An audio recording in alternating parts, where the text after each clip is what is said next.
안녕하세요, 세레나입니다. 자, 오늘 소개 영상, 강의 소개 영상 찍어볼 거예요. 자, 일단은 시간 낭비하지 마시라고 제 강의가 어떤 분들을 위한 건지부터 소개를 해드릴게요. 수강 대상은 일단 IBDP 시작을 앞두고 있는 경우. 그죠? 이제 뭐 비즈니스를 선택했을 수도 있고 아직 안 했을 수도 있어. 고민하고 있을 수도 있어요. 비즈니스가 어떤 과목인지 궁금하다. 또는 비즈니스 막상 학기 시작하기 전에 공부를 열심히 좀 해보고 싶다. 그런 학생들에게 가장 일단 적합할 거고요. 그리고 이제 학기 중이다 하면은 일단 점수가 좀 잘 나오는 것 같아. 그치만 조금 더 잘하고 싶어. 왜냐? 나중에 이제 흥미가 생겨갖고 경영학 지원하고 싶은 경우. 점수를 좀 높게 7점 목표로 하고 있는 경우, 그죠? 당연히 들어야 될 거고요. 그리고 반면에 못해서 걱정되는 경우, 그런 경우도 있을 수 있겠죠? 지금이라도 듣기 시작하세요. 그리고 마지막으로 의외로 저를 찾아온 아이들 중에 이런 경우 굉장히 많아. 수업 시간에 유튜브만 틀어주는 경우. 진짜 의외로 많아요. 이러면 안 되는데, 그래서 선생님 배운 게 하나도 없어요 하고 연락 오는 아이들이 굉장히 많거든요. 그런 경우 이거 강의 꼭 들으셔야 돼요. 알겠죠? 자, 이런 분들을 위해서 일단 소개 영상을 본격적으로 시작을 해보겠습니다. 안녕하세요, 세레나입니다. 자, 저는요 주로 비즈니스 위주로 가르쳤어요. 7년 넘게, 지금 벌써 2016년 리비전 됐을 때 그때부터 가르치기 시작해가지고 지금 두 번째 이제 리비전 되고 있는 거죠, 그죠? 그리고 다른 강사들이랑 약간 달리 실제로 대기업 경력이 굉장히 길어요. 이게 왜 제가 얘기를 하고 싶으냐면 비즈니스라는 거는 응용 학문이에요. 현실과 따로 떨어져서 생각하면 안 돼. 그럴 수도 없고 의미도 없어요. 그렇기 때문에 예시가 굉장히 중요해요. 실제로 제가 어떤 일을 겪었고 회사가 어떻게 돌아가고, 제가 금융사에서 일했잖아. 그치? 파이낸스도 알고 전 마케팅팀에서 일했어요. 마케팅도 알아요. 현실을 아는 사람이 얘기하는 것과 모르는 사람이 얘기하는 것과 일단 기본적으로 설득력이 다르지. 그죠? 실질적인 얘기를 해줄 수 있다는 거 분명히 강조를 해주고 싶고요. 그리고 MBA 나왔어요. 나 여기서 풀 스칼러십 받았다? MBA 장학금 받는 거 쉽지 않아. 이럴 때 자랑해야지. 언제 자랑하겠어요? 자, 어쨌든 이런 사람입니다. 자, 우리가 배우게 될 내용 볼게요. 셀러버스 아웃라인 중에서 보면은 유닛 1부터 5까지 일단 유닛 1이 인트로덕션이고 HR, Finance, Marketing, 그 다음에 Operations, Management 이렇게 5가지 컨텐츠가 기본적으로 교과서에 있고, 그리고 요번에 이제 이번 리비전에 새로 나온 게 이 BMT예요. Business Management Tool 해가지고 15개 뭐 BCG, 매트릭스라든지 SWOT 아날리시스라든지 이런 것들을 15개가 따로 구분이 되어 있어. 이거는 어느 챕터에도 다 해당이 될 수 있어요. 활용할 수 있게 따로 묶어놓은 거야. 이건 특히 이제 IA에 유용할 거기도 하고요. 이거 제가 따로 찍었어요. 따로 찍었으니까 반드시 참고했으면 좋겠어요. 반드시 이걸 수강했으면 좋겠어. 다른 어떤 챕터를 듣더라도. 특히나 신경을 많이 썼거든.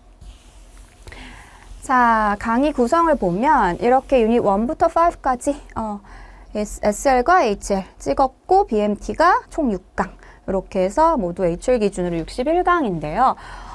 수강 시기를 간단히 알려드리면 유닛이 보통 유닛 1, 3, 4 요렇게 보통 Year 1에 하는 경우가 많아. 뭐 어떤 학교는 이제 그냥 유닛 1부터 2, 3 이렇게 나가기도 하는데 거의 많은 학교들이 이렇게 1 하고 3, 4 하는 경우가 많거든요. 그래서 여름방학 때 요거 제일 먼저 들어야 되고, 당연히 학기 시작하기 전에 들어요. DP 과정 시작하기 전에 최소한도 이건 듣자, 유닛 1은. 왜냐하면 기본적으로 비즈니스가 뭔지는 알고 들어가야 될 거 아니야. 물론 저는 비즈니스 잘할 수 있어요. 왜냐면 원래 관심이 많았어요 하는 아이들은 스킵해도 돼. 그치만 비즈니스라는 거 학문 쉽지 않아요. 의외로 쉽지 않아요. 7점 만만하게 보면 안 돼요. 그런 아이들은 거의 대부분 유닛 1 기본적으로 들어줘야 돼. 그치? 유닛 1 들어주고 그 다음에 추천되면 그 다음에 이제 시간이 되면 나는 유닛 3를 들으라고 하고 싶어. 방학 때 시간 되면. 왜냐하면 유닛 3가 가장 어렵다면 어려울 수도 있고 조금 다른 얘기야. 우리가 배웠던 이제 파이낸스거든요. 이 챕터가. 우리가 배웠던 수학이나 이런 숫자랑은 약간 좀 다를 수 있어. 숫자의 개념, 의미가 좀 다르기 때문에 숫자를 비즈니스적으로 어떻게 해석할 수 있느냐 이런 것들 개념 잡기 좀 좋아요. 그래서 유닛 1과 3를 먼저 듣고요. 그리고 이제 학기가 될 거 아니야. 학기가 진행되면 보통 여기서 여기 중간까지 나가는 경우가 많아. 겨울방학 때 이제 요거. 그치? 물론 실러버스를 받아봐야 돼. 실러버스를 받았는데 유닛 2 먼저 나간다? 그럼 이렇게 2개 듣는 거야. 그치만 보통은 이렇게 된다고 했잖아. 그렇기 때문에 여름에 이거 듣고 나면 겨울에 유닛 4 그리고 시간이 되면 유닛 2까지 들어주면 돼요. 그리고 마지막에 보통 마지막이야. 마지막에 유닛 5 이렇게 들으면 되는데 가능하면 방학 때 들었으면 좋겠어. 왜냐면 학기 중엔 정말 정신없어요. 보통 학기 중에는 이제 선생님들이 이론을 빨리빨리 나가고 팀 프로젝트나 과제를 많이 주는 편이야. 왜냐면 비즈니스는 실제로 조사를 해봐야 되잖아. 그치? 물론 시험도 보면서 포머티브도 보고 서머티브도 보고 하면서 하겠지만 팀 프로젝트를 굉장히 많이 하는 경우가 많아. 제대로 가르치는 선생님이라면 또 그래야 돼, 비즈니스는. 실제로 내가 기업을 조사해보고 그 기업의 전략도 세워보고 해야 돼. 근데 그걸 하려면 기본적으로 이론이 바탕이 되어야 된다는 얘기예요. 그렇기 때문에 먼저 들으라고 얘기를 하는 거야. 여름방학, 겨울방학 때 일단은 1, 3, 4 먼저 듣고 Year 1에 Year 2에 되기 전에 유닛 2, 유닛 5 이렇게 들으면 좋을 것 같아. BMT는 언제 들어도 괜찮아. 하지만 선생님들마다 방법이 있을 거야. 실러버스에서 BMT를 따로 구분해서 마지막에 배울 거다? 그럼 조금 뒀다 들으면 되고요. 만약에 이게 지금 유닛 1부터 조금씩 배운다? 그러면 같이 들어. 유닛 1과. 유닛 1이랑 같이 들어. 왜냐면 BMT가 내용이 굉장히 의외로 방대해요. 유닛 하나만큼 방대하고 그리고 계산해 볼 것도 많아. 그렇기 때문에 실제로 수업 들어가기 전에 들어놓으면 훨씬 도움이 될 거다. 라고 얘기를 해주고 싶어. 오케이. 자, 아이고. 자, 어세스먼트 조금 변했죠, 그죠? 이번 리비전 되면서 사실 요게 좀 강조됐어. quantitative focus. 원래 페이퍼 2는 섹션 A만 quantitative였고 섹션 B는 아니었거든요. 근데 완전히 quantitative focus로 바뀌었어. 페이퍼 1도 예전엔 pre-seen case였는데 이건 statement만으로 바뀌었어. 그래서 준비할 게 조금 줄었지 오히려 페이퍼 1은. 그렇지만 페이퍼 2는 계산하는 게 늘었단 얘기야. 물론 수학처럼 계산 자체가 중요하다기보다는 그 숫자를 비즈니스적으로 해석하는 게 중요하다고 했어요. 제가 그래서 강조한 요번 인강에서 내가 가장 신경 썼던 부분이기도 해. 퀀티테이티브 스킬들을 어떤 식으로 늘릴 건가, 그리고 매니저한테 비즈니스 안에서 어떤 의미가 있는가, 그 실질적인 예시를 들어주는데 신경을 가장 많이 썼어요. 도움이 분명히 될 거라고 난 자신해. 페이퍼 3는 소셜 엔터프라이즈에 대한 거야. 그죠?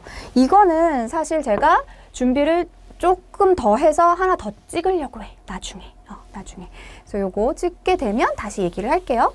그리고 internal assessment. 이게 지금 이제 SL 같은 경우에 30%, HL 같은 경우는 20% 요렇게 될 텐데 BMT가 도움이 많이 될 거야. BMT를 활용해서 그리고 컨셉, 그 4가지 컨셉을 활용해서 써야 되기 때문에 BMT 영상 같이 들어가면서 IA 준비하면 좋을 것 같아요. 자, 강의 특징 봅시다.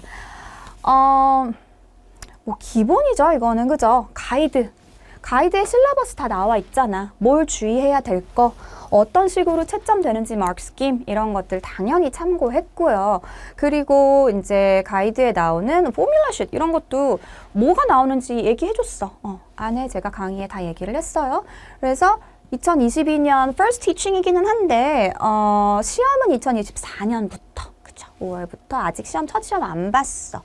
그때의 리비전을 반영을 지금 철저히 했고요. 그리고 교과서 3개 더 되지? 폴황, 그리고 옥스포드, 캠브리지가 아직 안 나왔을 거야. 그리고 cognitive. 자, 코그니티 교과서 쓰는 아이들 많아요, 요즘에. 이게 아마 다른 교과서들이 아직 도착을 안 했을까 봐 지금 당장에 쓸 게 별로 없어갖고 코그니티 쓰는 선생님들 학교들이 좀 있는 것 같은데 코그니티가 내용이 굉장히 부족해.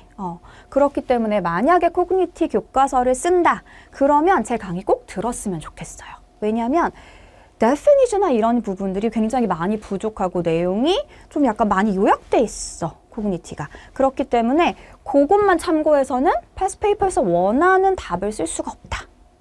그래서 제 강의를 반드시 참고를 했으면 좋겠다라고 얘기를 꼭 해주고 싶어요. 그리고 패스 페이퍼가 제가 2009년 것부터 있어요. 그때부터 계속 이제 트렌드가 근데 비즈니스는 굉장히 많이 변해요. 너무 옛날 거는 옛날 버전의 패스 페이퍼를 너무 참고 많이 하지 마. 왜냐하면 나오는 유형이 출제 그 유행이랄까? 원하는 스펙들이 조금씩 달라.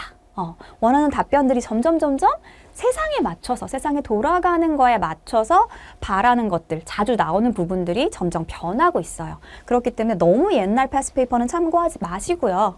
그리고 가능하면 최근 거 위주로 봐주는 게 좀 좋아요.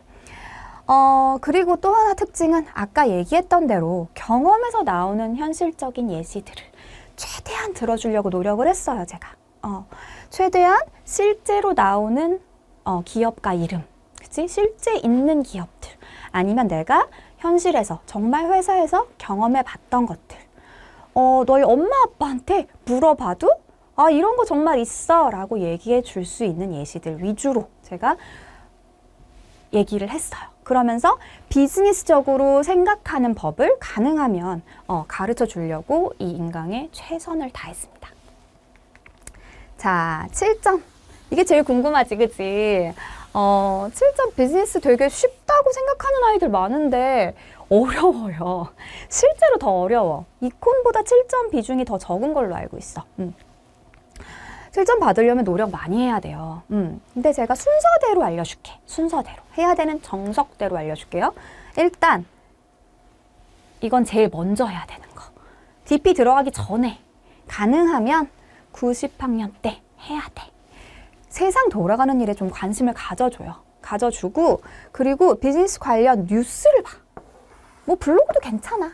책을 볼 수 있으면 당연히 좋지. 그렇지만 책이 보통 두꺼워. 그렇기 때문에 굳이 책까지 아니더라도 뉴스나 블로그나 세상 돌아가는 일에 좀 관심을 갖고 봐봐요.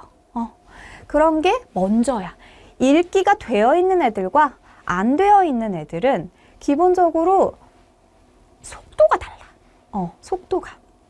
속도가 다르다는 얘기는 뭔지 알아요? 문제를 풀다 보면 2점짜리가 있고 쭈쭈쭈 10점짜리가 있고 이제 요번에 17점짜리도 있어. 그죠? 그렇게 긴 답을 쓰려면 생각을 많이 해야 돼. 거기에 최대한도 시간을 많이 들여야 되고 그 전에 2점짜리, 4점짜리는 빨리빨리 풀어줘야 돼요. 빨리 쳐내줘야 돼. 그래야 깊은 답을 쓰기 위해서 풍부한 생각을 할 수 있는 시간을 벌 수 있단 말이야. 그죠? 근데 그게 읽기에서 차이가 나. 지문을 읽고 케이스가 길잖아. 그죠?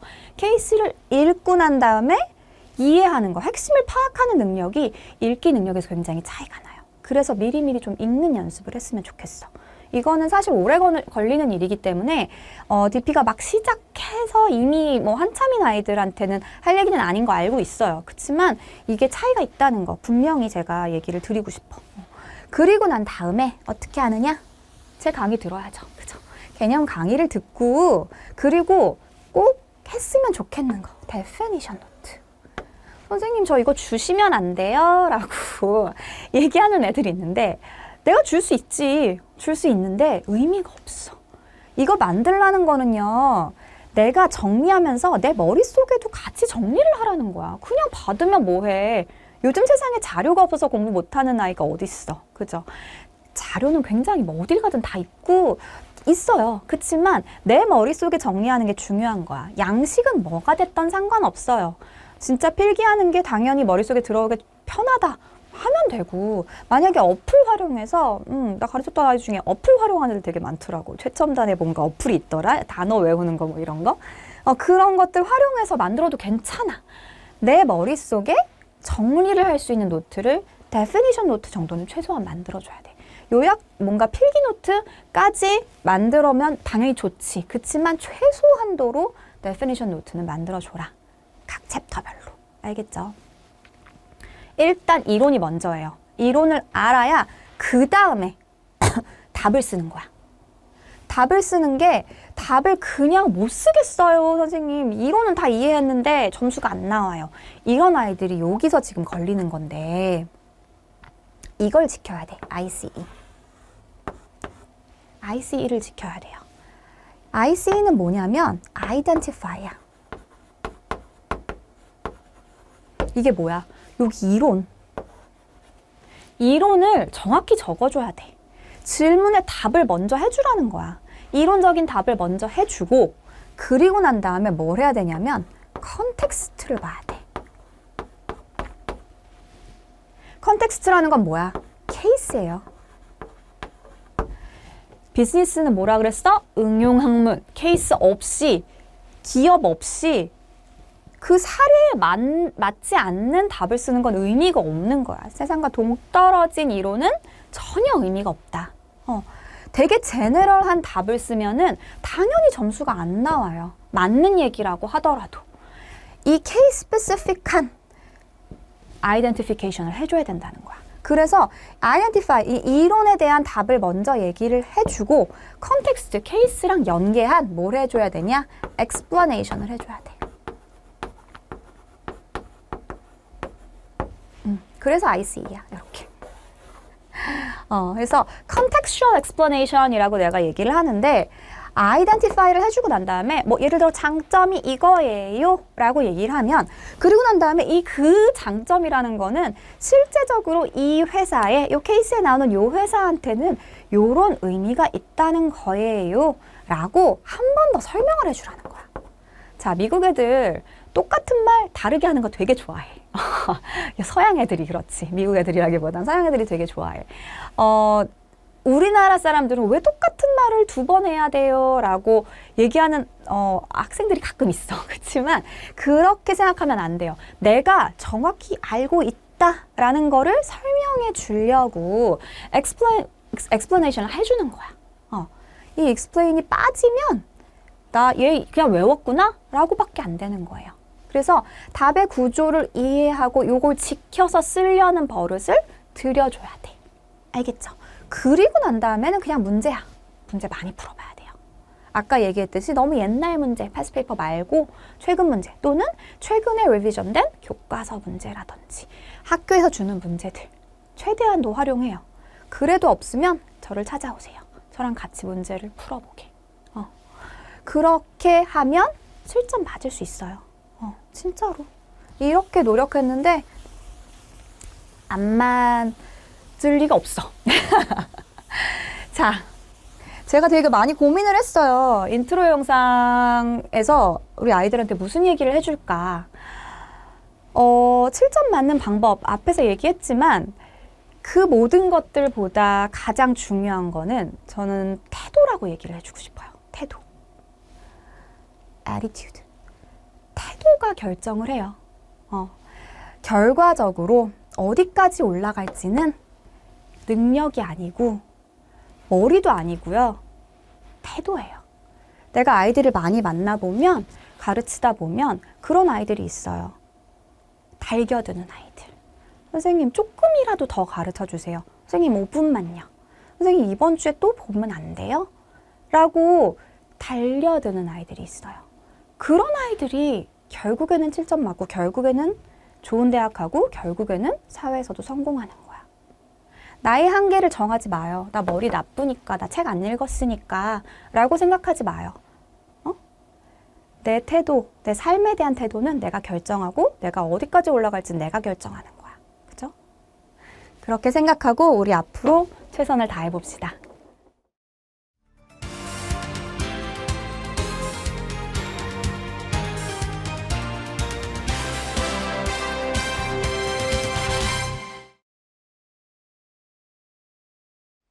안녕하세요. 세레나입니다. 자, 이번 시간 드디어 우리 Introduction to Business Management 시작해 볼게요.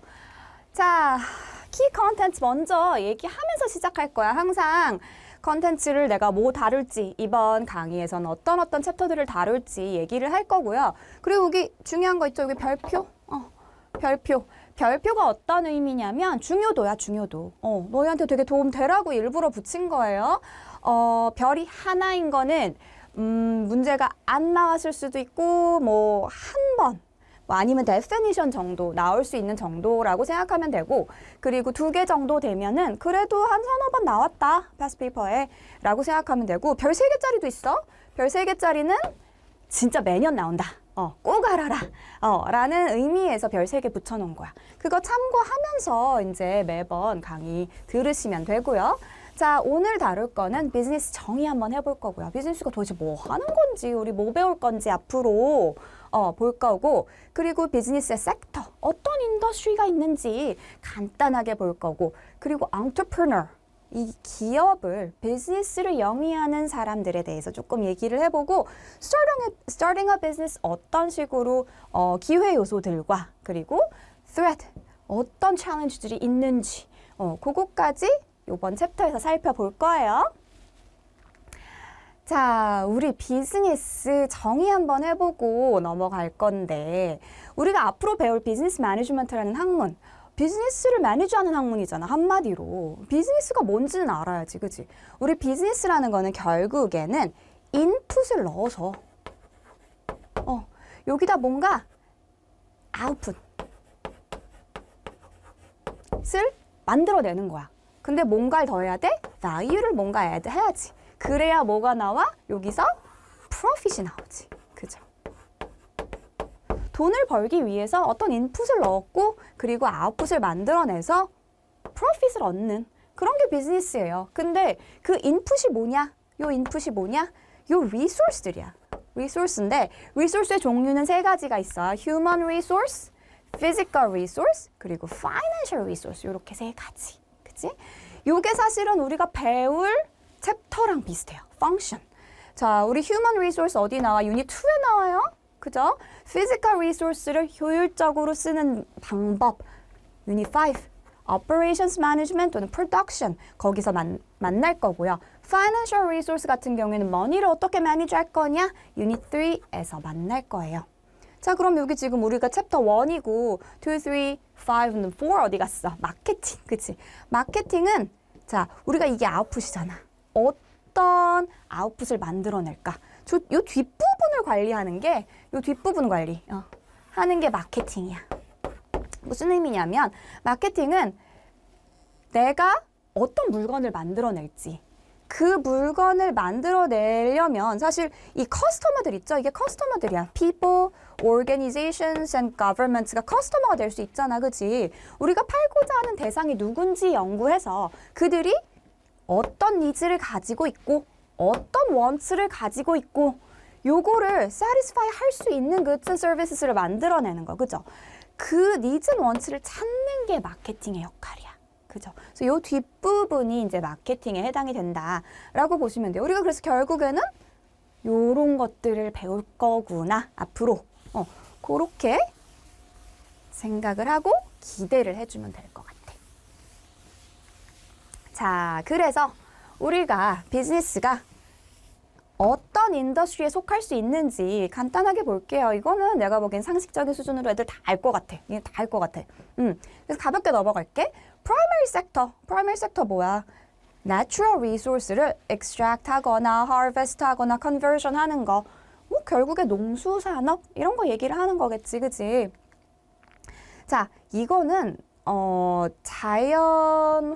뭔가 자연의 리소스를 어느 정도 변형은 할 수 있지. 하지만 그 변형을 한다는 게 크게 많이 변형을 하진 않아. 그렇기 때문에 added value가 그렇게 높지는 않다. 돈을 많이 못 번다는 얘기야, 한마디로. value가 높아야 원재료보다 value를 많이 더해야 우리가 profit을 많이 낼 수 있는 거잖아. 그치? 아까 input에서 output, value를 add 했잖아. 그치? 근데 그렇기 때문에 이 primary sector는 상대적으로, 뭐든지 상대적으로인 거야. LEDC가 MEDC보다는 좀 더 포션이 높은 편이다. 평균적으로. LEDC라는 거는 less economically developed countries고 MEDC는 more economically developed country야. 그냥 이렇게 준말로 쓰는데 선진국, 후진국이라고 생각하면 돼, 가볍게. 자, 그 다음에 세컨더리 섹터 보자. 세컨더리 섹터는 manufacturing, 뭔가 construction, 건설하거나 어떤 product, 그 중에서도 goods 있지? tangible goods를 만들어내는 공장 같은 거 생각하면 돼. 그치? 2차 산업. 이 secondary sector가 사실은 부의 사다리 역할을 한다라고 얘기를 해.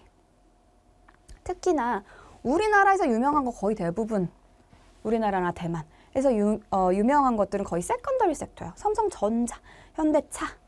사실 이런 것들 때문에 LEDC에서 MEDC로 넘어갈 수 있는 그 역할을 해주는 게 이 세컨더리 섹터. 그래서 부의 사다리 역할을 해준다라고 보통 얘기를 하거든.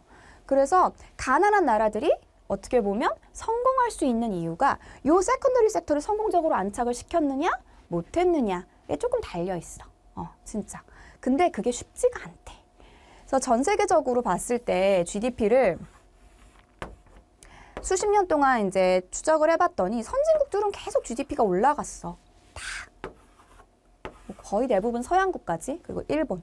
근데 후진국에서 거의 대부분의 후진국들은 거의 이런 식으로 올라가질 못해서 선진국과의 차이가 벌어졌는 반면에 한국과 대만 요렇게 두 나라만큼은 쫓아왔대. 지금 사실 우리나라의 위상이 엄청나게 높잖아. 그치? 이게 물론 이제 지금은 엔터테인먼트 쪽으로 더 많이 뭐 유명해지긴 했지만 그전에는 이제 manufacturing, 이 secondary sector 때문에 그랬어. 그런 식으로 굉장히 드물단 얘기야, 이런 케이스가. 이 세컨더리 섹터를 성공적으로 안착시킨 그런 사례가 전 세계적으로 드물다. 그래서 사실 내가 MBA 했을 때도 그렇고 전 세계적인 석학들도 얘기를 해. 놀랍다고. 우리나라 굉장히 놀랍다고. 그래서 가끔 이런 얘기 들으면 되게 좀 국뽕 차오르고 이러지 않니? 어쨌든 그래서 이런 세컨더리 섹터 중요한 섹터구나. 자, 그 다음에 tertiary 섹터 보자. 3차 산업. 이거는 providing service를 provide 하는 industry야. 그렇기 때문에 어떤 게 들어가 있냐면 뭐 leisure, entertainment, tourism, 그리고 무엇보다 finance. 이런 쪽이 tertiary 섹터에 해당이 돼. 이 파이낸스 같은 경우에는 특히나 MEDC가 거의 대부분 잡고 있어. 우리나라 순수 국내 자본 별로 없을걸? 은행이나 이제 금융권 이쪽 서양 쪽에서 거의 대부분 많이 잡고 있는 것 같아. 자, 그리고 마지막으로 코로너리 섹터. 이거는 터셔리 섹터의 하위 서브 카테고리야. 하위 구조야. 왜냐? 서비스를 프로바이드 하되 이 코로너리 섹터 같은 경우에는 그 중에서도 인포메이션 또는 knowledge based technology 이쪽에 포커스가 되는 산업들. 뭐 우리가 일반적으로 뭐 아는 거, 뭐 챗 GPT 요즘에 나오는 거, 구글 이런 것들 다 코로너리 섹터에 해당이 되지. 그치? 자, 넘어가서요. 이제 entrepreneur에 대해서 살펴볼게요.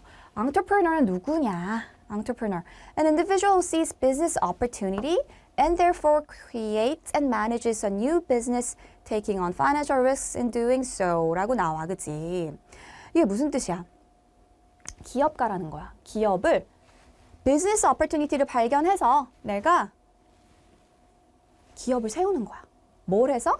내 financial risk, 내 어떤 자본, personal savings나 이런 것들을 투자를 해서 시간과 돈을 투자해서 어떤 사업체를 오픈하는 거. 그런 사람들은 entrepreneur라고 얘기를 해. 그래서 어떤 특징을 가지고 있느냐. 일단은 오너겠지, 당연히. 오너이자 operator일 수도 있고 아닐 수도 있어. 그리고 calculated risk, 아까 financial risk를 어느 정도 계산을 했겠지. 이 정도까지는 내가 감당 가능하구나 라고 생각한 리스크를 테이크하고, 그리고 워크포스가 필요하겠지. 혼자 일할 수는 없잖아. 물론 혼자 오픈하는 작은 비즈니스도 있겠지만 거의 대부분 워크포스에 대한 responsibility를 테이크하고. 안녕하세요. 세레나입니다. 자, 이번 시간부터는 HR 매니지먼트에 대해서 배울 거예요. Human Resource Management. 사람에 대한 건데요. 자, 키 컨텐츠 보면 Role of Human Resource Management. 그래서 역할이 무엇인지 HR Management가 결국에 무슨 일을 하는 일인지 볼 거고요. 그리고 난 다음에 그걸 기획하기 위해서, 잘하기 위해서 플래닝을 해야 될 거 아니야, 그죠? 플래닝을 할 때 고려해야 되는 internal and external factors에 대해서 하나씩 조금 중요한 부분들 짚어볼 거예요. 그리고 난 다음에 세 번째로는 change에 대해서.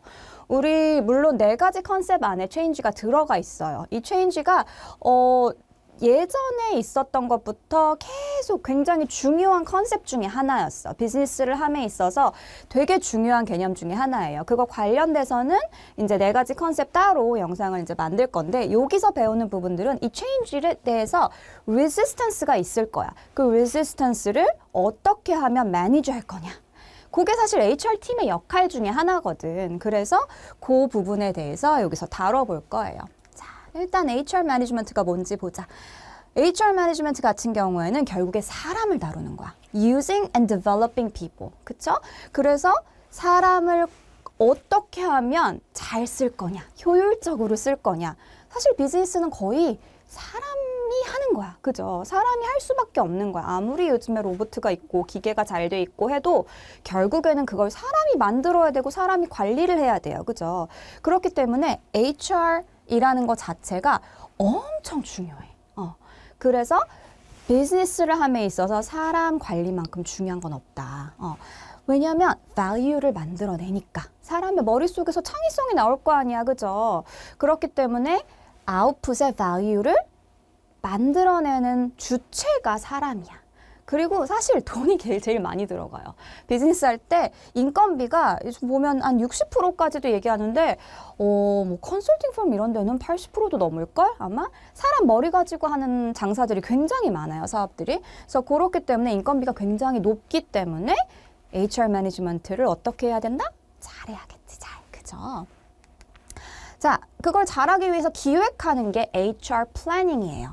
HR 플래닝, workforce planning이라고도 얘기해요. 가끔 정의하라는 문제가 옛날에 나왔었어. 자, 보면은 it's a method used by a business to forecast. 내가 앞으로 얼만큼 어떤 직원들을 구성할 거냐. 우리 회사에 적합한 사람들을 몇 명을 어떻게 만들 거냐라는 거를 기획하는 게 HR 플래닝이야. 그죠? 그래서 이거를 할 때 고려해야 될 점이 일단은 인터널한 팩터가 있는데 이거 말고도 되게 많아. 너무너무 많은데 일단은 뭐 사이즈 그렇겠죠. 중소기업과 대기업은 인력 구조가 완전히 달라. 그쵸. 그래서 뭐 뽑는 인원 수도 당연히 다를 거고 그렇기 때문에 사이즈가 당연히 기본적인 고려 요소일 거고 structure 이거는 뭐 여러 가지 의미가 될 수도 있는데 이제 다음 챕터에서 배울 tall structure, flat structure를 생각해도 되고 아니면 이제 특성들 있잖아. 뭐 내 조직은 세일즈 조직이 굉장히 큰 조직이야. 예를 들면 지점이 굉장히 많은 은행 같은 조직이야. 그러면 세일즈가 되게 많이 뽑아야겠지. 그죠? 아니면 나는 뭐 R&D가 중점인 예를 들어 뭐 파마시도 세일즈가 크긴 한데 어쨌든 R&D도 크거든요. 뭐 아니면 뭐 디자이닝 이런 쪽 그 크리에이티비티가 필요한 그런 스트럭처를 가지고 있다. 그런 조직이다. 그럼 그런 사람들이 많이 필요하겠지. 그죠? 파이낸스 얼마나 돈이 많이 들어가겠어. 그죠? 인건비를 쓰다 보면 당연히 내가 돈을 가지고 있는 버젯에 한계가 있을 테니까 그에 맞는 인력들을 뽑아야 될 거고 그리고 스트래티지가 변하냐 안 변하냐 그리고 또 성장하고 있느냐 좀 디클라인하고 있느냐 업계냐 그거에 따라서 HR 플래닝은 굉장히 많이 달라진다고 해요. 자, external factor 우리가 사실 좀 중요하게 봐야 될 부분은 요 external factor들이야. 지금 최근에 약간 이슈가 되고 있는 용어들을 여기서 몇 개를 교과서에서 뽑아왔어요. 일단 뭐 demographic changes, 뭐 기본적인 거고, labor mobility, which is immigration. 그 다음에 flexi time, teleworking 또는 homeworking이라고도 요즘 얘기 많이 하고, 그리고 gig economy, 새로 나온 또 단어예요, 이것도. 그래서 요렇게 하나씩 자세히 살펴볼 거예요. 첫 번째로는 demographic changes. 뭐 이건 사실 기본적인 거니까 이런 체인지들을 당연히 고려해야겠지. 당연히 출생률, 우리나라 출생률 꼴찌라면서 뭐 그런 것들 고려해야겠죠. 젊은이들이 점점 없어진다는 거는 좋은 인재를 구하기가 힘들어지는 걸 수도 있어. 그죠? 그리고 net migration rate. 이제 이건 두 번째 그 immigration 관련해서 조금 더 자세히 살펴볼 거고, retirement age. 이 aging population과 함께 지금 aging population 노화가 되게 많이 이제 오래오래 건강하게 오래 살 수 있게 되었잖아. 이제 그러면서 일할 수 있는 정년도 굉장히 늘어났단 말이야. 높아졌단 말이야. 그죠? 그래서 그거에 따라서 retirement age가 점점 높아지고 있기도 해요. 그래서 그거에 따라서 내가 어떻게 이제 지금 현재 가지고 있는 인력들을 얼만큼 유지할 것이냐, 아니면 이거를 뭐 임금 피크제를 통해서 임금을 조금 낮추더라도 좀 오래 일할 수 있게 할 거냐, 아니면 이제 뭐 정년 퇴임을 시킬 거냐, 뭐 이런 것들도 고민해봐야 될 거고, 당연히 여성의 사회 진출도 그 사회에 따라서 조금씩 분위기가 다르기 때문에 그런 부분을 좀 수월하게 어떻게 넘길게 할 거냐, 그런 것도 HR에서 고민해야 될 부분이겠죠.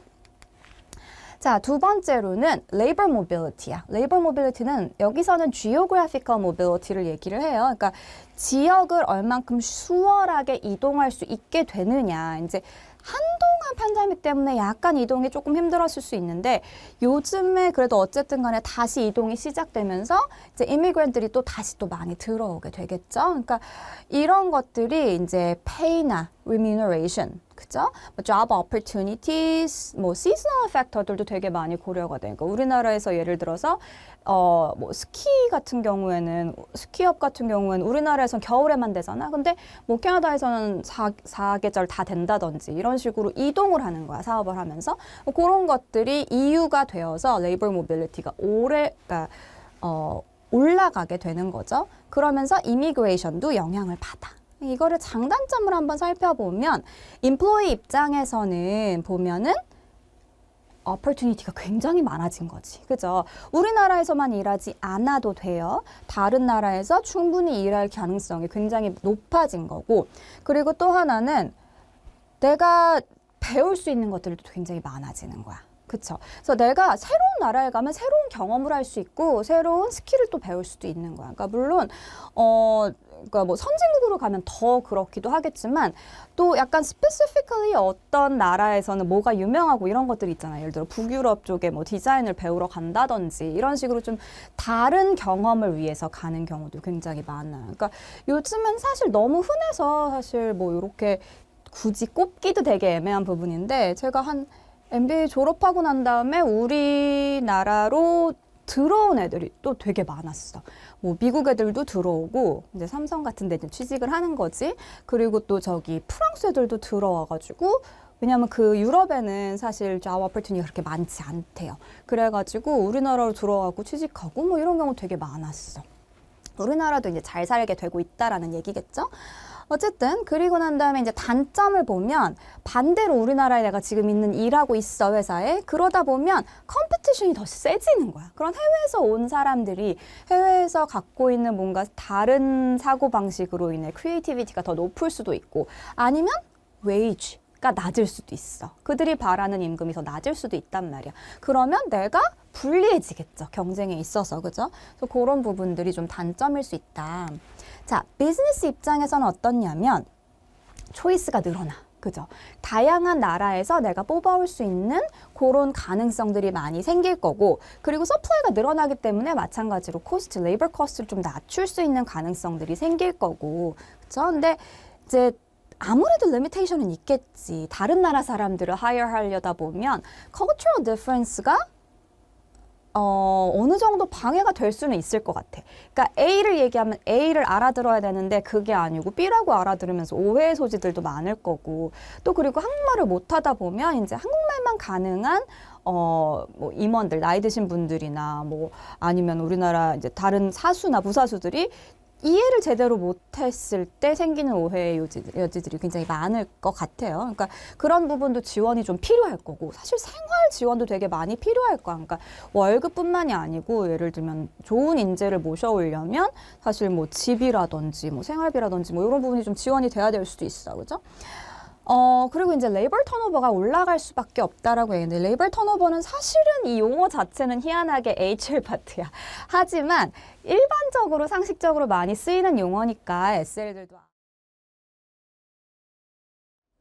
안녕하세요. 세레나입니다. 자, 이번 시간 Finance and Account에서 두 번째 시간이에요. Sources of Finance 배워볼게요.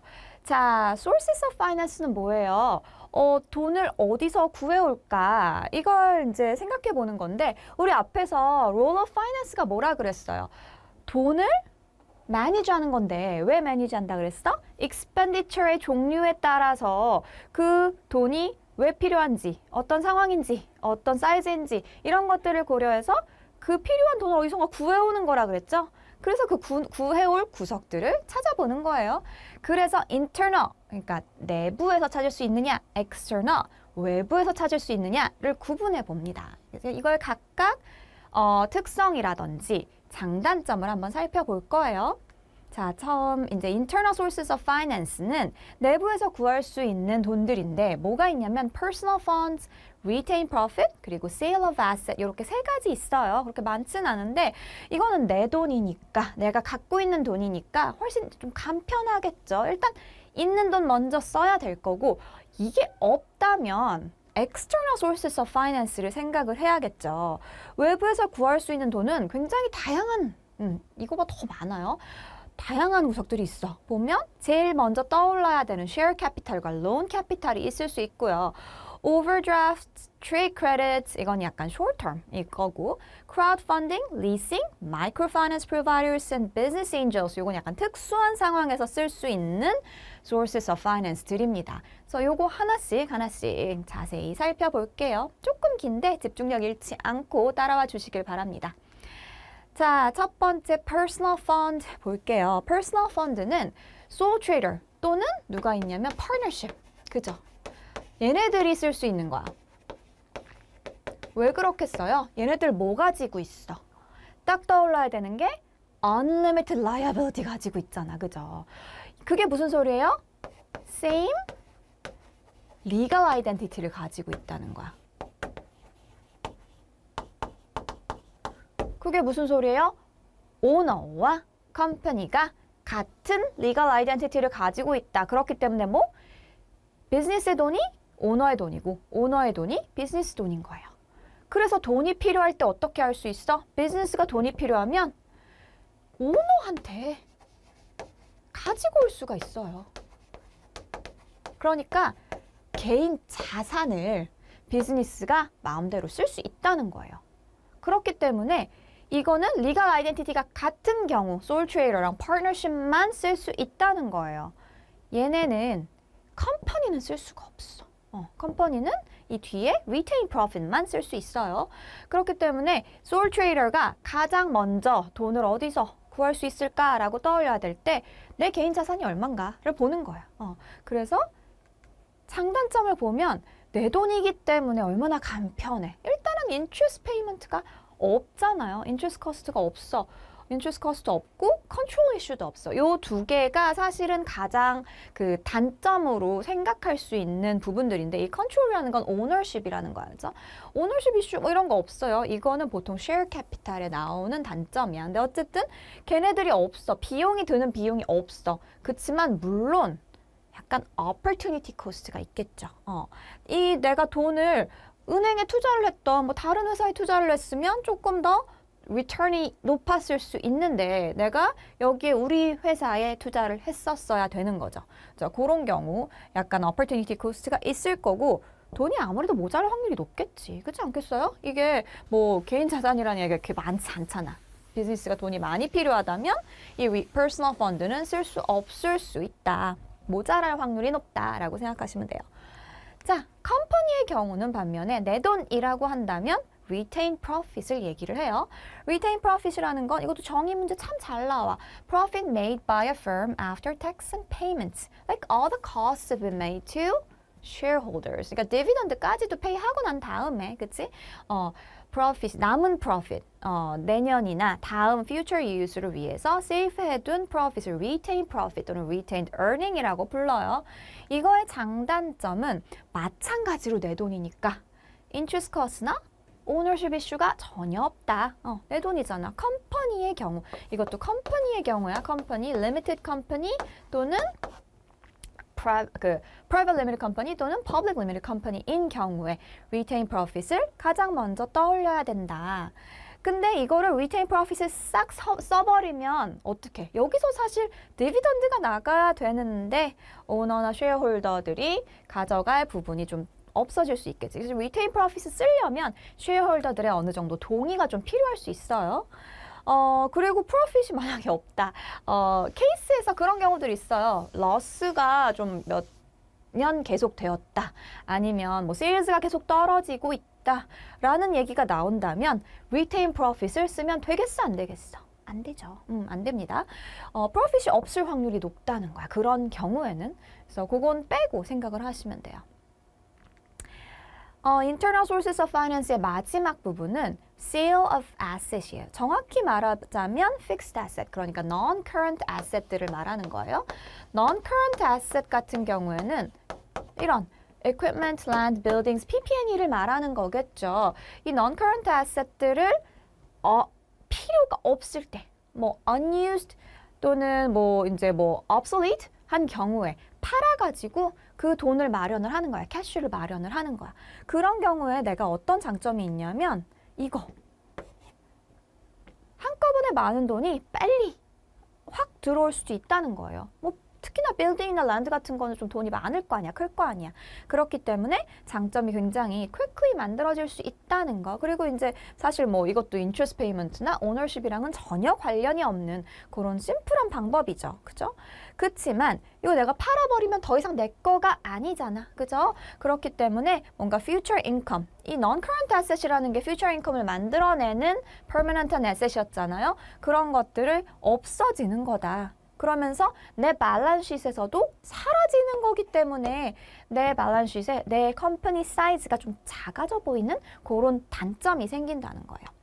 이게 non-current asset, 빌딩들이나 랜드나 equipment가 필요 없는 경우에 팔면 뭐 심플하지. 그치만 돈이 정말 필요한데 없어. 구할 수가 없어. 그래서 일단 이거 팔아야 될 것 같아. 근데 여전히 써야 돼. 뭐 equipment 여전히 써야 돼. 그러면 어떤 옵션이 있느냐? Sale and Leaseback이 있어요. 리싱은 조금 있다가 다시 설명을 할 텐데 뭐 단순히 얘기하자면 렌트랑 비슷해. 빌리는 거예요. 그래서 일단 내가 팔고 필요하다면 그거를 리싱을 해서 렌트를 해서 빌리는 거야. 내가 쓰는 거야. 사용은 계속 하는 거. 그럼 일단 필요한 돈은 마련을 했을 거야. 그렇지만 이제 리싱 코스트가 계속 나가겠죠. 그런 부분 옵션으로 생각을 할 수 있습니다.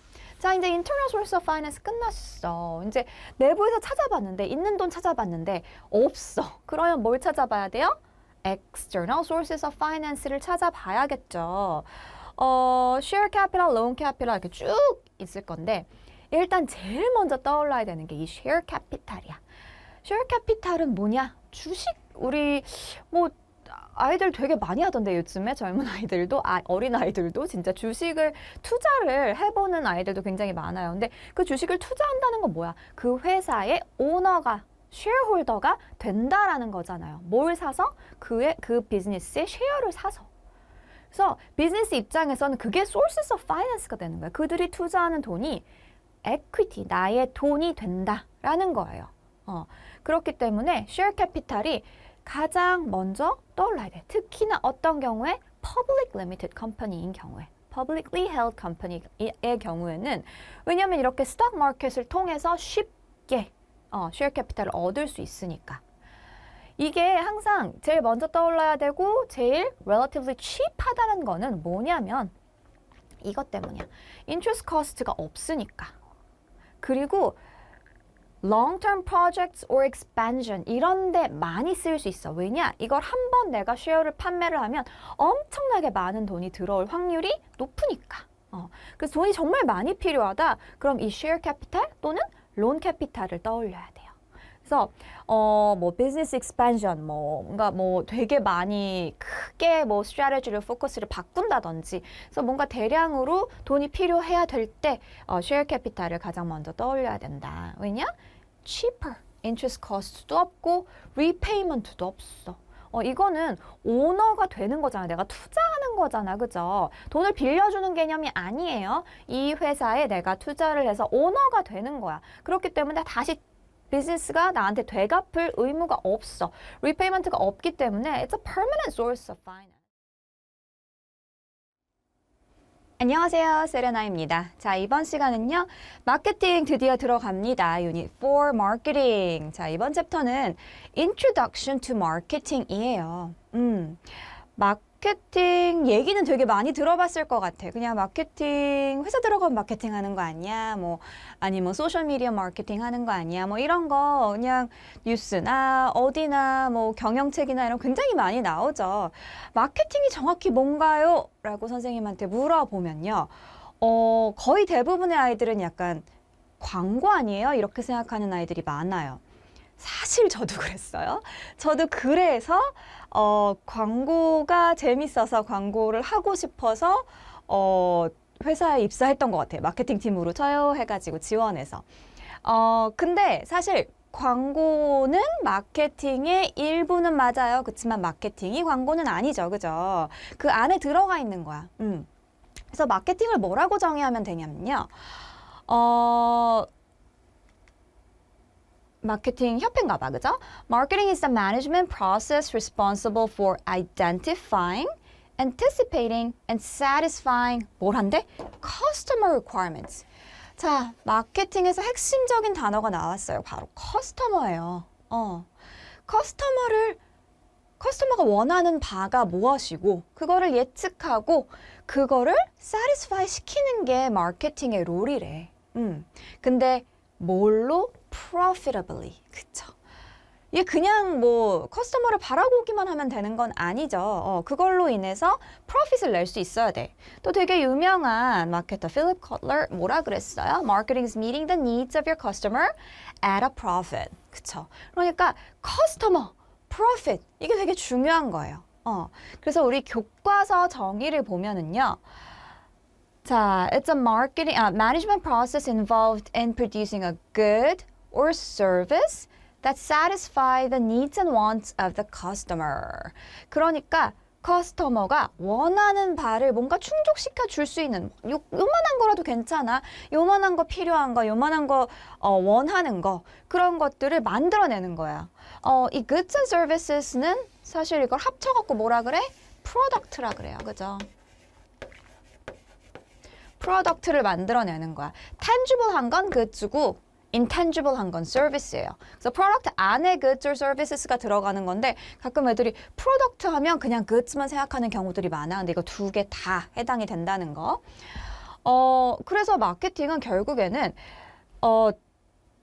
아웃풋을 낼 때 우리 비즈니스가 그렇잖아. 인풋을 넣어서 아웃풋을 내는데 그걸로 돈을 버는 거잖아. 그죠? 그 아웃풋을 뭘 만들어낼까를 고민하는 게 마케팅이야. 그래서 마케팅 안에는 굉장히 많은 영역들이 있어요. 근데 이제 마케팅 커뮤니케이션, 그러니까 광고를 비롯한 프로모션 이런 것들이 가장 유명한 것 같아. 그죠? 어쨌든 자세히 들어가 보면 마케팅 같은 경우에는 니즈를 발견해내는 거야. 그러면 그 니즈를 누구한테 전달하겠어? Production. 그치? Production Department, Operations Management 이쪽으로 전달을 하겠죠. 그럼 이 사람들이 하는 일은 그걸 가장 효율적으로 만들어내는 일이야. 웨이스트 없이 효율적으로, 퀄리티 있게 이들이 원하는 바를 여기서 발견해낸 커스터머 니즈를 얘네들이 만들어내는 역할을 하지. 그러니까 얘네들끼리 굉장히 커뮤니케이션이 원활히 되어야겠죠. 마케팅이랑 세일즈도 마찬가지야. 그걸 잘 팔게끔 도와주는 게 마케팅이에요. 자, 그리고 마케팅 vs finance. 자, finance는 머니 매니지먼트라고 우리 앞에서 얘기했어요. 그죠? 유닛 3에서. 머니를 매니지 하는데 마케팅은 사실 가장 큰 코스트 센터야. 너무너무 돈을 많이 쓰죠. 마케팅 코스트 되게 커요. 특히나 뭐 광고 이런 거 몇십억 해, 몇백억도 써요. 그렇기 때문에 파이낸스한테 해야 될 일 뭐겠어? 돈 주세요 하는 일이에요. 돈 주세요. 마케팅 팀에서 파이낸스 팀에 이제 마케팅 플랜 들고 되게 많이 가요. 저 이거 돈 필요해요. 올해도 많이 주세요라고 하는 일 굉장히 많아요. 그래서 약간 갑과 을의 관계 같은 그런 관계고요. Marketing vs Human Resource 딱히 별 관계는 없어요. 이쪽은 Human Resource 내가 가본 일이 별로 그렇게 많지 않은 것 같아요. 그러니까 뭐 마케팅 팀에서 예를 들어서 이게 잘 팔릴 것 같다. 그럼 그쪽 부서에 뭐 인력을 좀 더 충원해 주세요. 뭐 요런 거는 할 수 있겠지. 그렇지만 크게 관련은 없다라고 생각하시면 돼요. 그러니까 다른 펑션들과의 관계도 뭐 문제에 나올 수 있겠죠. 자, 우리 앞에서 goods or service 내가 얘기했어. goods와 services 둘 다 product에 해당이 된다고 했어요. 그래서 그 customer needs and wants에 맞는 product를 만들어내는데 그 product가 goods냐, services냐에 따라서 그 성격에 따라서 마케팅이 굉장히 많이 달라져요. 달라지기 때문에 이 얘기를 한번 짚고 넘어가려고 제가 적어놨는데 자, goods는 tangible 하다 그랬고 services는 intangible 하다 그랬어요. 뭐 그렇죠. 그런 기본적인 정의상의 특성이 있어요. service는 intangible 하구나, 만질 수 없구나, 뭔가 물건이 내 눈앞에 physically 없구나 라는 게 일단 첫 번째 특성이고요. 두 번째 특성은 ownership이 없어. service는 그렇잖아요. 뭐 hairshop, 뭐 호텔. 내가 호텔을 간다고 해서 그 호텔 값을 낸다 그래서 그 방을 오운하는 거 아니잖아. 그죠? 자꾸 그냥 나오는 거예요. 그 순간에 경험이 중요한 거야. 그쵸? 서비스는 그래요. 그렇기 때문에 오너십이 없고 그 순간의 경험이 중요하기 때문에 무엇보다도 제일 중요한 건 커스터머 서비스예요. 이 커스터머 서비스도 마케팅에 들어가요. 마케팅에 들어가는 경우가 굉장히 많아요. people 요소로 들어가는 경우가 굉장히 많아요. 그래서 서비스의 경우는 마케팅을 할 때 customer service를 반드시 keep in mind 해야 된다라는 게 굉장히 중요한 이슈고 heterogeneity. 프로덕트는 goods 같은 경우에는 예를 들어 노트북 사면 노트북 다 똑같잖아. 의자 사면 의자 다 똑같잖아. 그죠? 누가 사든 그 가격에 가질 수 있는 가치는 똑같아요. 그치? 같은 물건을 갖는 거야.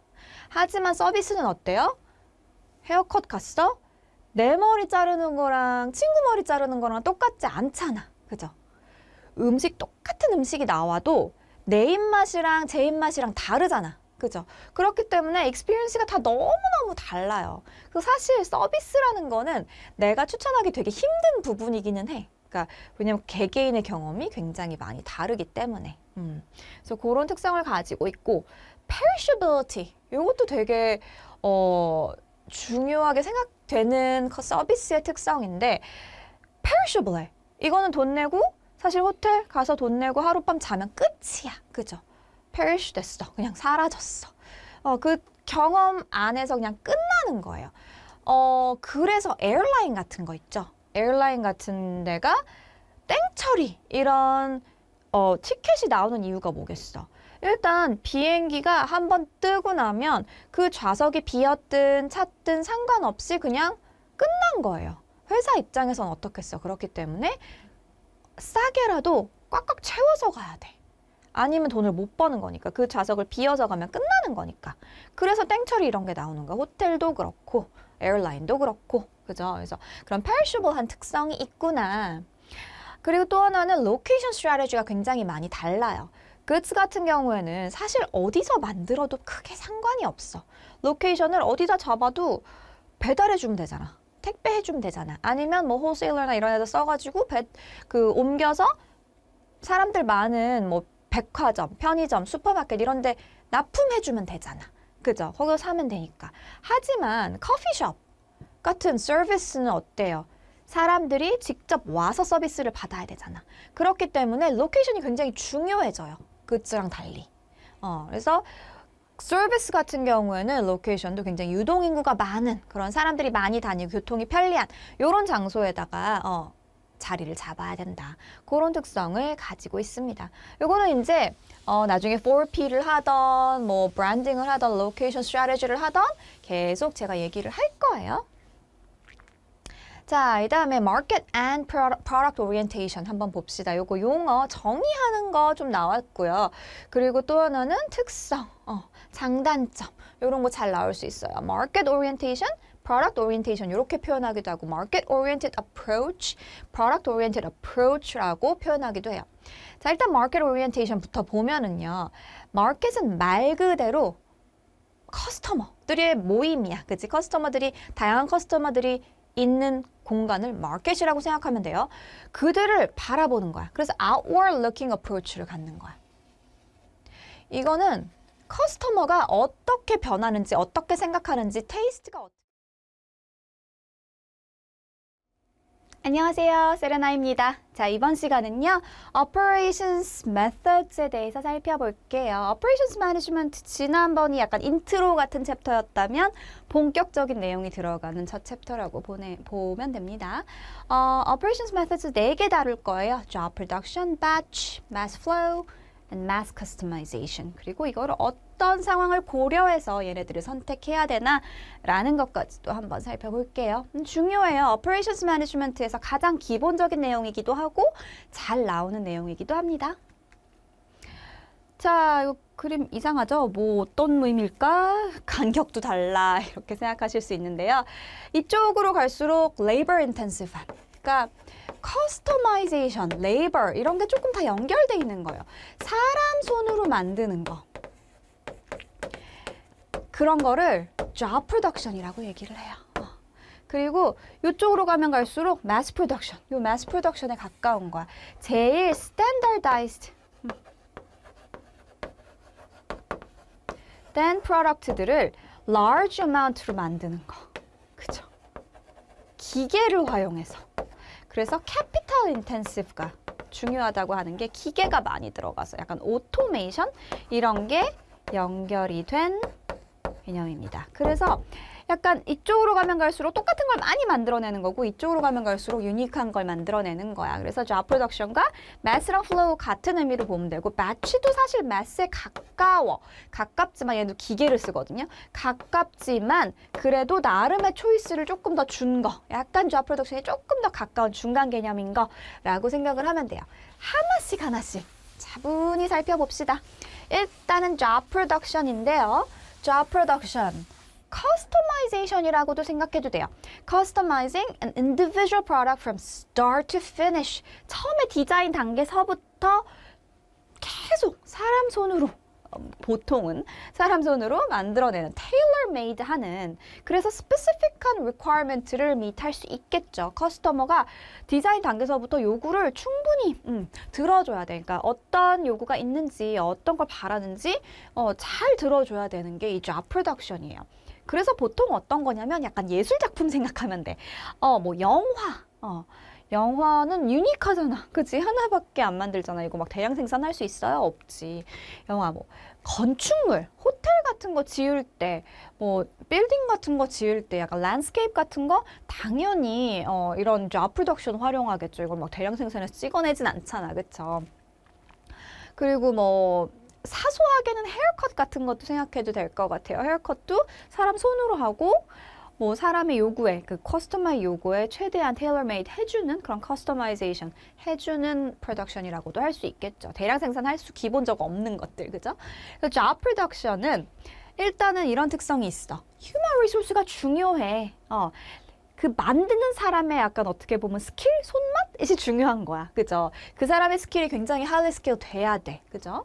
그리고 highest end of the market. 그러니까 퀄리티가 되게 높은 편이에요. 평균적으로. 그래서 왜냐면 예술작품 만들어내야 되니까. 그쵸? 그리고 한 번 일회성인 게 되게 많아. 그 사람의 요구를 최대한 들어주는 한 번짜리 프로젝트인 경우가 많다는 거야. 유니크한 아이템. 그리고 마지막으로 클라이언트가 컨설테이션을 굉장히 많이 기대를 해. 왜냐? 테일러메이드 해줘야 되잖아. 메이크 해줘야 되잖아. 이게 커스터마이제이션이라는 거는 굉장히 처음부터 끝까지 내가 원하는 바를, 커스터머가 원하는 바를 최대한 들어줘야 되는 부분이기 때문에 컨설테이션이 굉장히 많이 필요해. 그렇다는 얘기는 뭐가 길다? Development phase가 길다. 우리 Product Life Cycle 배웠죠? Product Life Cycle 중에서 R&D 그 development stage가 참 긴 편이다. 이 job production은 usually 그런 특성을 가지고 있답니다. 자, 장단점을 보면요. 이거 중요해. 장단점 잘 봐야 돼. 자, 일단은 퀄리티에 엠퍼시스를 했기 때문에 하이 퀄리티인 건 맞겠지. 굉장히 신경 많이 쓴 예술 작품일 거야.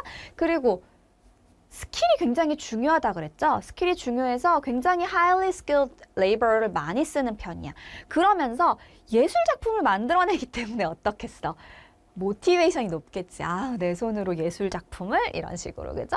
그렇기 때문에 모티베이션이 높은 편이고요. 평균적으로. 그리고 플렉시빌리티는 당연히 엄청나게 높겠죠. 커스터마이제이션이니까. 그렇고 유니크하기 때문에 value가 굉장히 높은 편이고 그렇기 때문에 프라이스도 높은 편이다 라고 생각하시면 될 것 같아요. 프리미엄 프라이스를 받을 수 있는 뭐 퀄리티 때문이기도 하고 유니크네스 때문이기도 해. 프라이스를 높게 받을 수 있는 거는.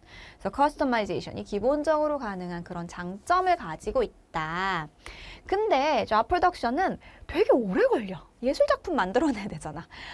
그 development phase도 굉장히 긴 편이고 consultation 되게 오래 하고 만드는 기간도 뭐 길고 하다 보니 굉장히 time consuming 한 편이고 하나만 만들어내잖아. 여러 개 만들어내지 않잖아요. 그렇기 때문에 이코노미 스케일을 누리기가 힘들어. 코스트가 기본적으로 높은 편이에요. 그리고 오더 자체가 irregular 할 수밖에 없어.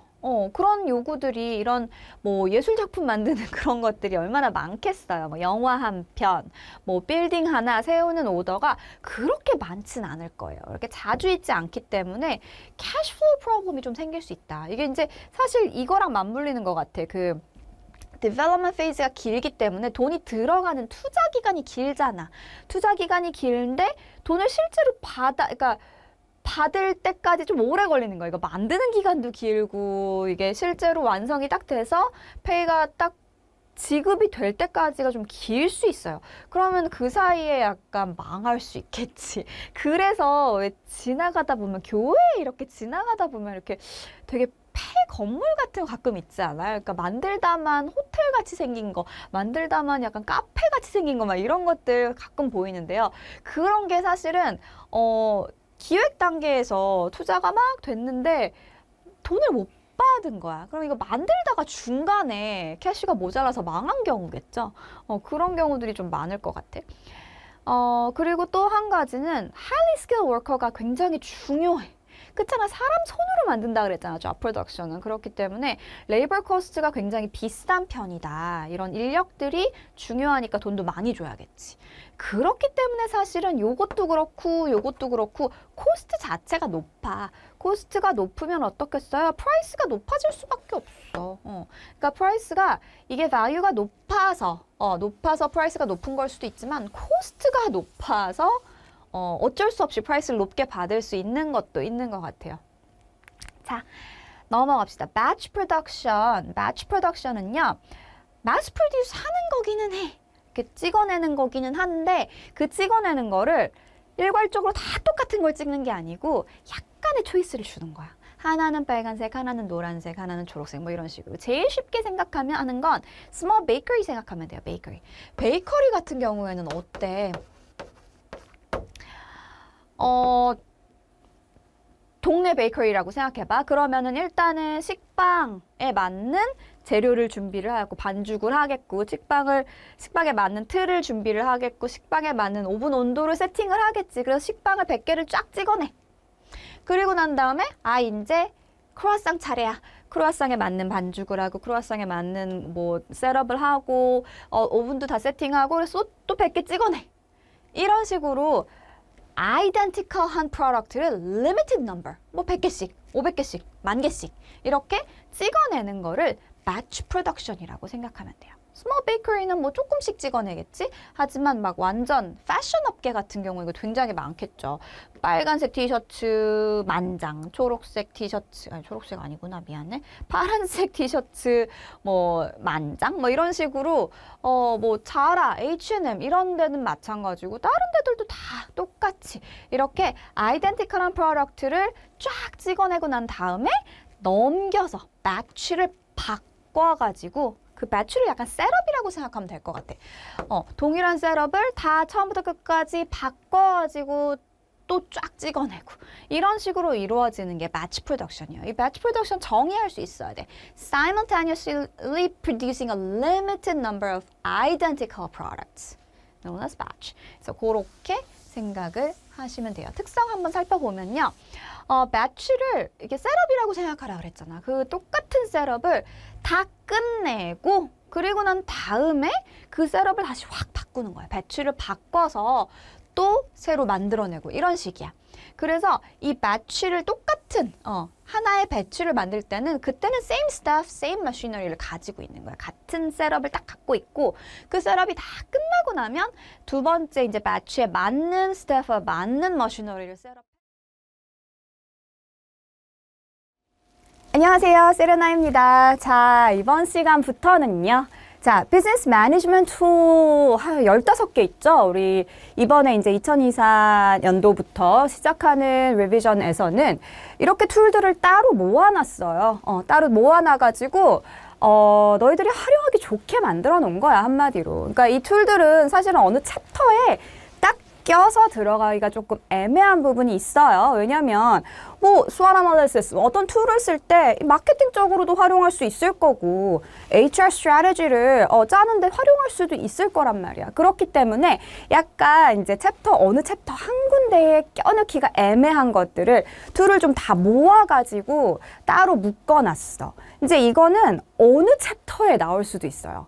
그래가지고 학교에서 만약에 뭐 유닛 1을 배울 때 SWOT을 배웠다. 그러면 아마 그때 시험에 나오겠지. 하지만 너희가 어느 챕터에도 이 툴은 다 활용을 할 수 있다는 거. 그리고 특히나 언제 유용하냐면 이제 IA 쓸 때. 너희가 IA 쓸 때 예전에는 툴을 뭘 써야 될지 굉장히 고민이 많았을 것 같아요. 그러니까 툴과 theory야. 어떤 게 툴이고 어떤 게 theory일까라고 되게 고민 많이 했을 것 같은데 그걸 이제 딱 클리어하게 구분을 해준 거지, IBO에서.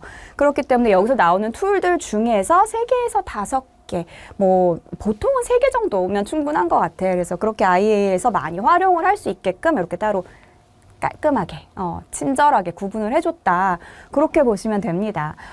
툴들이 뭐 옛날에 비해서 새로운 것들이 꽤 들어왔어요. 꽤 들어왔는데 예전에 이제 2016년 이전에 썼던 툴들이 조금 더 들어왔고 Porter's Generic Strategies라든지 Critical Path Analysis라든지 이런 식으로 좀 들어왔어요. 들어왔고 완전히 새로운 툴도 몇 개, CBM 같은 것들은 아예 새로운 거 이런 것들이 요즘 트렌드에 맞는 툴들도 조금 새로 들어왔던 것 같아. 이 툴들이 내용이 굉장히 생각보다 많아요. 그러니까 이게 각 챕터에서 쏙쏙 빠져가지고 따로 묶어놨기 때문에 꽤 은근히 이게 포션이 좀 된다는 거. 그래서 요 부분도 반드시 들어줘야 돼요. 알겠죠?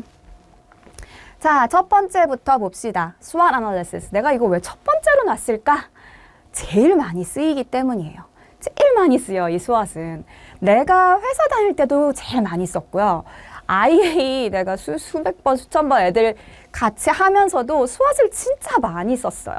그게 왜 그러느냐? 이 SWOT이라는 거는 Strength, Weaknesses, Opportunities and Threats 요 준말이에요. 그치? acronym인데 현재의 스테이터스를 알려주기에 가장 좋은 툴이야.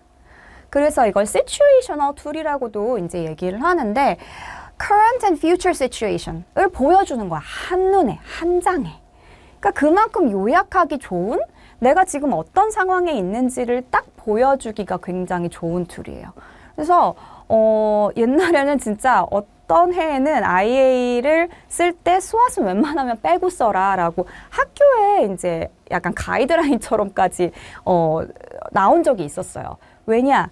너무 많이 쓰니까. 애들이 너무 많이 의미 없이 그냥 SWOT을 그냥 기본적으로 써버리니까 그러지 마라. 의미가 있을 때만 쓰게 해라. 웬만하면 자제해라 라고 가이드라인이 내려온 적도 있었어요. 그만큼 많이 쓰이는 툴이라는 거야. 자, SWOT은 이렇게 생겼어요. PPT 장표에 정말 이렇게 되게 많이 써. 회사에서도. 자, positive한 점, negative한 점, 그리고 internal한 factor, external한 factor. internal factor는 뭔 뜻이야? 회사 내부적인 이슈란 뜻이에요. 내가 컨트롤할 수 있는 요소들, 어느 정도는 내부적인 요소. external은 내가 컨트롤할 수 없는 요소들이야. 사회적인 문제들. 그치? 사회적이나 이제 업계 전체적으로 변하는 거. 내 회사 밖에서 일어나는 일을 external한 factor라고 얘기를 해요, 보통. 그죠? 자, 그래서 strength를 이쪽에 쓰고 positive하고 internal한 factor, 그치? 그러면서 internal factor 중에 negative한 점은 weakness 여기다 쓰고 그리고 external factor 중에 positive한 점 그걸 opportunity라고 해. 왜냐하면 이 바깥의 요소들은 내가 지금 현재 겪고 있는 게 아니라 다가올 거기 때문에. 다가올 거기 때문에. 나한테 영향을 줄 거기 때문에. 근데 positive한 임팩트를 끼칠 거기 때문에 opportunities라고 따로 구분을 해놓고요. 그리고 그 중에서 이제 약간 힘들어질 상황들은 따로 negative 요소들로 threat으로 모아놓습니다. 이렇게 한 장 잔표로 bullet으로 쓰는 거야. 너희가 IA에 이렇게 쓸 거잖아? 그럼 bullet으로 간단히 정리를 하되 이거 다 citation 해줘야 돼. citation 해줘야 돼. 없으면 안 돼, IA에서 반드시. 자, 하나씩 살펴보면요. strength 같은 경우에는 competitive advantage를 얘기를 하는 거야. 그래서 quality, 우리 거 high quality예요. 퀄리티가 굉장히 좋아요, 상대적으로. 또는 workforce가 굉장히 뛰어납니다. 다른 회사들에 비해서. 또는 지금 현재 우리 기술이 제일 뛰어나 있습니다. 또는 efficiency가 제일 좋아요. labor productivity 이런 게 가장 좋습니다. 또는 우리의 leadership, 리더가 굉장히 유명한 사람입니다. 능력 있는 사람입니다. 이런 것들이 현재 가지고 있는 strength들에 해당이 되는 거죠. weakness는 뭐가 있어? 내가 현재 가지고 있는 문제들, 솔직해야 될 필요가 있어요. 그죠? competitive disadvantage들을 적어줘야 돼. 내 현 상황을 정확히 알아야 되니까. 그죠? manufacturing problem이 뭐가 있어? 기계가 낡았다든지, 아니면 뭔가 efficiency가 떨어진다든지, 이런 것들. 그죠? 그리고 workforce가 분위기가 별로 안 좋아. demotivate 되어 있대. 이런 것들. 아니면 production이 inefficient 한다든지, management 사이에서 conflict가 있다든지, 그 CEO와 CMO 사이에 conflict가 있다든지, shareholder 간에 conflict가 있다든지, 이런 것들. industrial action들이 지금 계획되고 있다든지, 이런 것들이 다 weakness에 해당이 돼요. competitive disadvantage. 자, 그 다음에 opportunity 봅시다. opportunities 같은 경우에는 business environment가 오는 거야. 나한테 영향을 끼칠 거야. 그냥 단한 positive한 의미에서 영향을 끼치는 것들. 그래서 외부 요소들이라 그랬잖아. 이코노미가 지금 좋아지고 있어. 되게 활성화되고 있다. 경제가 지금 화랑이야. 라고 할 때 나한테 당연히 영향을 끼치겠지. 어떤 의미에서? 장사가 좀 더 잘 되겠지. 그죠? 테크놀로지컬 어드밴스가 지금 나한테 favorable하게 있을 때 opportunity에 적어줄 수 있을 거고요. regulation 또한 나에게 유리한 쪽으로 좀 변한다든지 아니면 좀 없어진다든지 이런 것들 쓸 수 있을 거고, 컨슈머 테이스트가 내가 좀 뭔가 공략하기 쉬울 방향으로 바뀌고 있다 라든지, 아니면 포지티브한 미디어 리포트들이 요즘 나오고 있다더라, 이런 것들이 다 opportunity에 해당이 돼요. 이거는 내가 내 회사 안에서 있는 일들이 아니에요. 바깥에서 있는 일들을 적어주는 거예요. 마지막으로 threat까지. threat 같은 경우에는 바깥에서 일어나는 일들 중에 나한테 불리하게 돌아가는 상황들, 그죠? economic recession. 지금 돈줄이 마르고 있어. 지금 더 이상 사람들이 돈을 안 쓰고 있어. 그럼 내 sales revenue가 떨어질 거 아니야, 그죠? 그런 것들이라든지 political instability. 좀 불안한 상황일 수도 있을 거고, 어떤 변화가 있을지 모르는 것들은 사실은 비즈니스 입장에서는 위험한 상황일 수 있어요. 어떻게 변할지 모른다는 건 대책을 세우기가 힘들잖아, 그죠? 그런 것들이나 regulation이 뭐가 생겼다, publicity가 별로 안 좋다, 아니면 경쟁사가 어떤 기술을 개발했다더라, 이런 것들도 다 나한테 불리하게 돌아가고 있는 상황들인 거지, 그죠? 인터널과 엑스터널 헷갈리는 사람들 굉장히 많으니까 그 부분 꼭 주의하도록 해야 돼요. 알겠죠? 적을 때. 자, 예시 봅시다. 스타벅스의 예시를 한번 이제 만들어 봤는데요. strength는 뭐가 있겠어? 너무 많지, 사실 스타벅스는. It's the most recognized coffee brand in the world. 브랜드 진짜, 브랜드 파워가 너무 세, 스타벅스는. 스타벅스가 딱 있으면 일단은 거기 가잖아, 그죠? 맛은 둘째치고 이제 브랜드 파워가 굉장히 세죠. 그리고 그 atmosphere를 굉장히 사람들이 좋아한다라는 것도 강점이라고 할 수 있을 거고, international presence, 세계 어느 나라 가든 다 있어요. 웬만큼은 다 있는 것 같아. 거의 아프리카 빼고는 다 있는 것 같아. 근데 단점은 뭐야? 비싸. 그죠? 비싸.